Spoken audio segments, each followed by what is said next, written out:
Good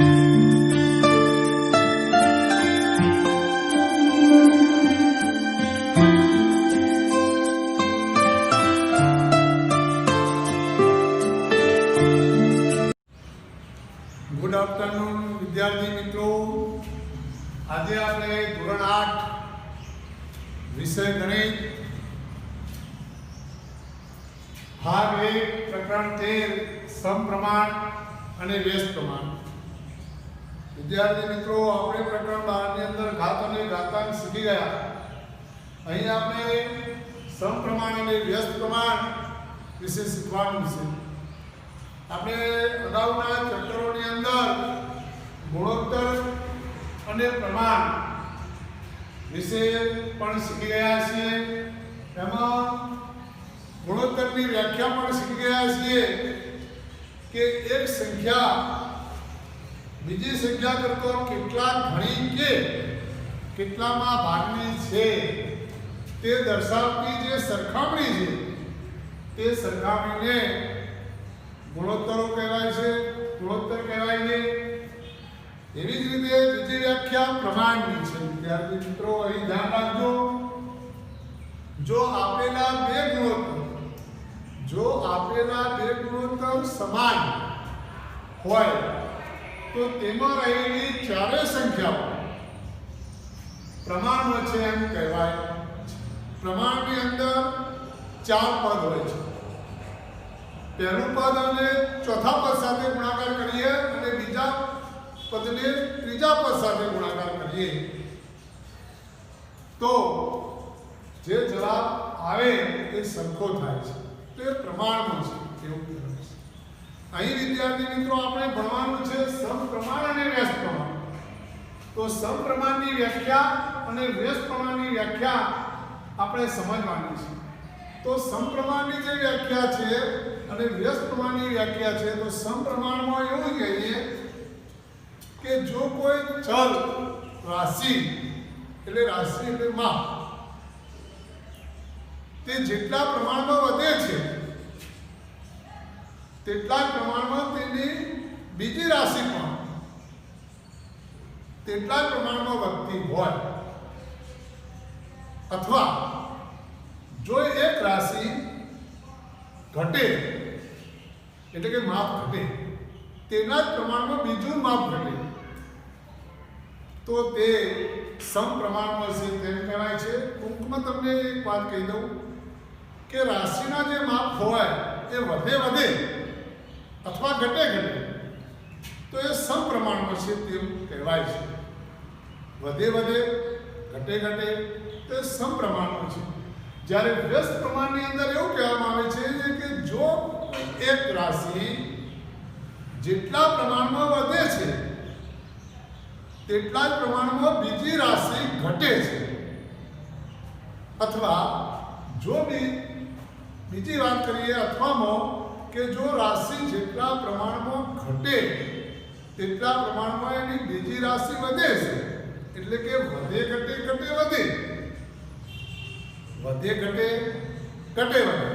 તો તે વ્યસ્ત પ્રમાણમાં છે તેવું કહેવામાં આવે છે.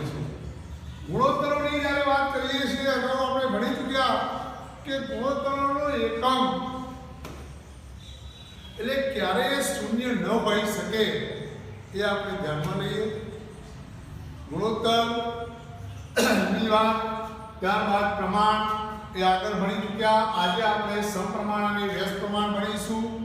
આપણે સ્વાધ્યાય 13.1 ની અંદર વિદ્યાર્થી મિત્રો તમને આ વ્યાખ્યા યાદ રહી ગઈ હશે કે જો કોઈ એક રાશિ વધે, રાશિ એટલે માપ, તેટલા જ પ્રમાણમાં બીજી રાશિ વધે છે, અથવા જો કોઈ રાશિ એટલે કે તેનું માપ ઘટે તો તેટલા જ પ્રમાણમાં તે ઘટે તો એ સમપ્રમાણમાં છે. વ્યસ્ત પ્રમાણમાં વધે છે ઘટે છે વધે છે તો તે વ્યસ્ત પ્રમાણ છે. અહીં દાખલા નંબર 1 એમાં આપણે પહેલો દાખલો જે છે એ જોઈએ વિદ્યાર્થી મિત્રો. એક રેલવે સ્ટેશન પર કાર પાર્કિંગનું દર તેમને આપેલું છે. તો કાર પાર્કિંગનો જે દર છે એને અનુરૂપ સમય આપેલો છે અને એ અનુરૂપ સમય સાથે એ સમપ્રમાણમાં છે કે નહીં તે ચકાસવાનું છે. અહીં આપણે આ પહેલો જે છે 4 કલાક અને 60 રૂપિયા, તો આ કલાક એટલે સમય છે અને આ 60 રૂપિયા છે. એટલે આપણે અહીં ફર્સ્ટ કરી નાખીએ 4 કલાક 60 રૂપિયા. તો આપણે શું કરીશું, આ 60 રૂપિયા જે છે એ ભાગ્યા આપણે 4 કરીશું. શું કરીશું? અહીં જોઈ લેજો, 4 × 15 = 60, 4 × 4 4 4 ઉડી જાય છે બરાબર. અહીં જવાબ આવે છે 15 અને છેદમાં 1. તેવી જ રીતે આ બીજો 12 કલાક 140 રૂપિયા છે. પછી અહીંયા 8 કલાક લઈએ આપણે, 8 કલાક 100 રૂપિયા બરાબર 100 ભાગ્યા 8, 100 ભાગ્યા 8. અહીં 25 ચોકું 100, અહીં 4 દુ 8, 4 4 ઉડી જાય છે. એટલે અહીં 25/2 આવે છે. હવે ત્રીજા નંબરની અંદર 12 કલાક 140 રૂપિયા, 12 કલાક 140 રૂપિયા બરાબર 140 ભાગ્યા 12, 140 ભાગ્યા 12. તો અહીં જુઓ તમે, અહીં તમે 4 તરી 12 કરશો, અહીં 4 આ રીતે 4 તરી 12 અને 4 પંચું 20, 4 પંચું 20, 4 તરી 12 ને 14, 4 4 ઉડી ગયા. એટલે અહીં આવ્યા 35/3. હવે આપણે અહીં ચોથો દાખલો કરીએ છીએ, ધ્યાન રાખજો.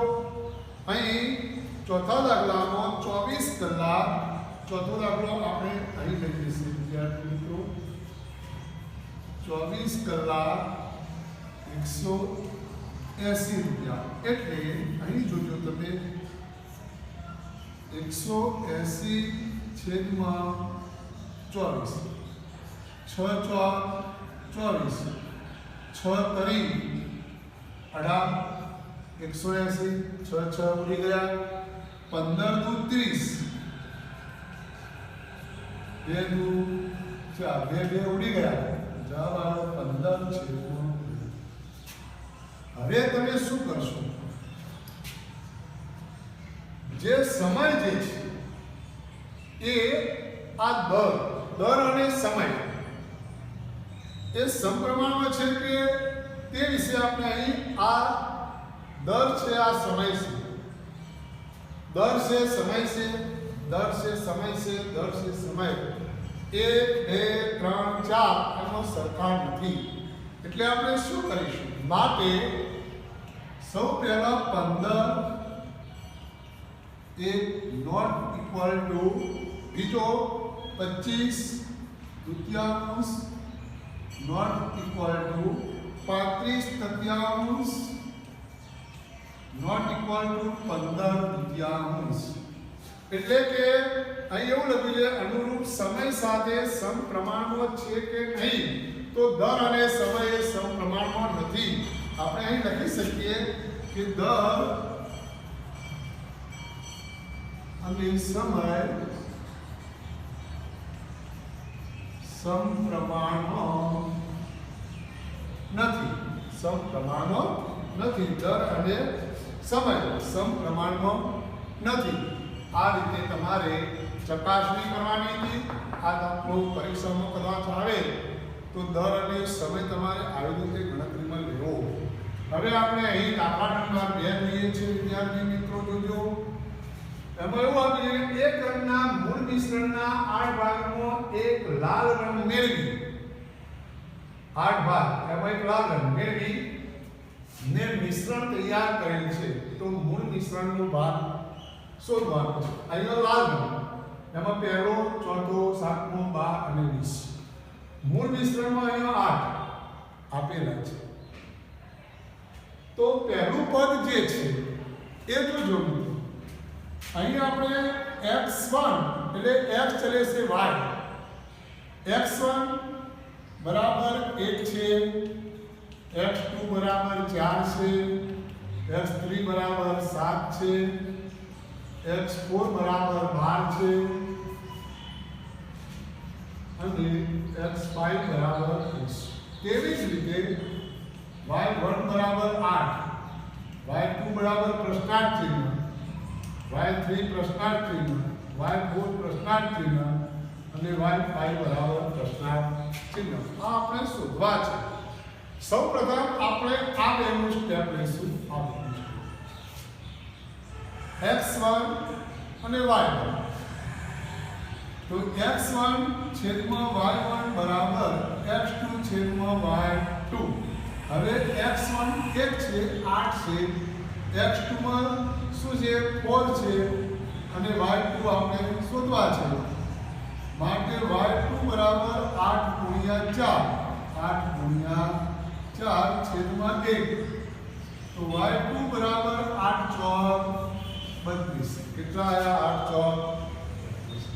હવે આ એક પદ પૂરું થઈ ગયું. હવે આપણે બીજું પદ, બીજા પદમાં પણ આપણે આ પદ લઈશું.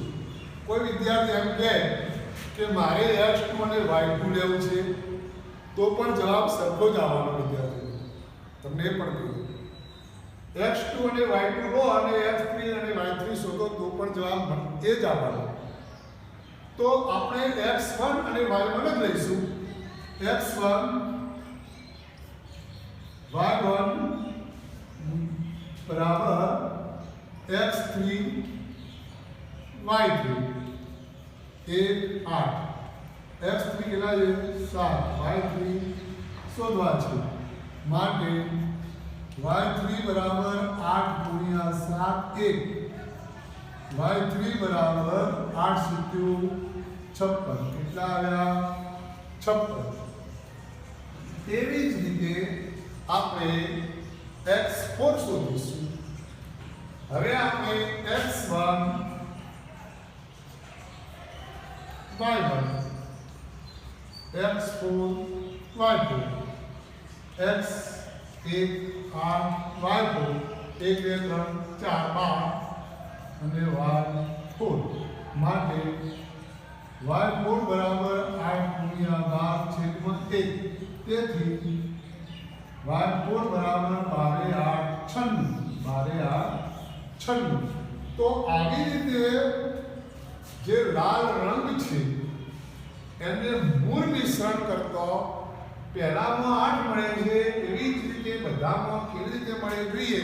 છેલ્લું પદ છે x1 y1 બરાબર x5 અને y5 1 છેદમાં 8 20 y5. માટે y5 બરાબર 8 ગુણ્યા 20, 8 ગુણ્યા 20. તેથી y5 બરાબર 20 160. તો y બરાબર y5 બરાબર 160. હવે વિદ્યાર્થી મિત્રો, તમે આ જે જવાબ છે એ જવાબ તમે આ મૂળ મિશ્રણ કરીને લખી શકો છો. તો માની લો કે પહેલામાં 8 હતા જ, y2 એટલે બીજામાં 32 આવે છે. કેટલા આવે છે? 32. તો આપણે અહીં શું મૂકીશું એ ધ્યાનમાં લેજો બાળકો તમે, કે અહીં આપણે એવું સમજીએ 7 12 અને 20 અને 20 32 આવ્યા. તો અહીં 32. y3 7 × 56 આવ્યા. કેટલા આવ્યા? અહીં 56. x1 y4 બરાબર 12 8 96 આવ્યા. કેટલા આવ્યા? 96. હવે y5 બરાબર 160 આવ્યા. કેટલા આવ્યા? 160. તો આપણે અહીં વિદ્યાર્થી મિત્રો 160 મૂકીશું. આ રીતે 160. તો મૂળ મિશ્રણ તમે શોધ્યો. તો ધ્યાન રાખજો વિદ્યાર્થી મિત્રો, સમપ્રમાણનું સૂત્ર x1 upon y1 equal to x2 upon y2, એટલે કે x1 છેદમાં y1 બરાબર x2 છેદમાં y2. દરેક વિદ્યાર્થી મિત્રએ આ વ્યાખ્યાઓ લખી લાવવાની છે.